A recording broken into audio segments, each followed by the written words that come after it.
அதானிக்கு எதிராக நியூயார்க் நீதிமன்றம் பிடியாணை பிறப்பித்துள்ள நிலையில் அதானி நிறுவன பங்குகள் விலை கடும் சரிவை சந்தித்துள்ளன. நியூயார்க்கில் உள்ள பெடரல் நீதிமன்றத்தில் அமெரிக்க அரசு தரப்பில் தாக்கல் செய்யப்பட்ட வழக்கில் 2020ஆம் ஆண்டு முதல் 2024ஆம் ஆண்டுக்கு இடைப்பட்ட காலத்தில் இந்தியாவில் சூரிய சக்தி மின்சார விநியோக ஒப்பந்தங்களை பெறுவதற்காக இந்திய அதிகாரிகளுக்கு 2029 கோடி ரூபாய் கையூட்டு கொடுக்க அதானி முனைந்ததாக குறிப்பிடப்பட்டுள்ளது. கையூட்டு தொடர்பான தகவல்களை மறைத்து அமெரிக்கர்களிடமிருந்து அதானி அதிகளவில் முதலீடுகளை திரட்டியதாக குற்றம் சாட்டப்பட்டுள்ளது. குறிப்பாக $3 பில்லியன் அதிகமாக கடன்கள் மற்றும் பத்திரங்களை திரட்டியதாக வழக்கில் குறிப்பிடப்பட்டுள்ளது. அதானியின் செயல் வெளிநாட்டு முதலீட்டு சட்டப்படி தவறானது என கூறி நியூயார்க்கில் உள்ள பெடரல் நீதிமன்றத்தில் வழக்கு தொடரப்பட்டுள்ளது.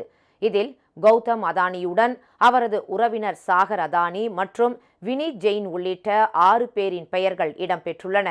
இதே புகாரில் அமெரிக்க பங்கு பரிவர்த்தனை ஆணையமும் கௌதம் அதானி உள்ளிட்டோர் மீது வழக்கு பதிவு செய்துள்ளது. இதன் அடிப்படையில் கௌதம் அதானி மற்றும் சாகர் அதானிக்கு நீதிமன்றம் பிடியாணை பிறப்பித்துள்ளது.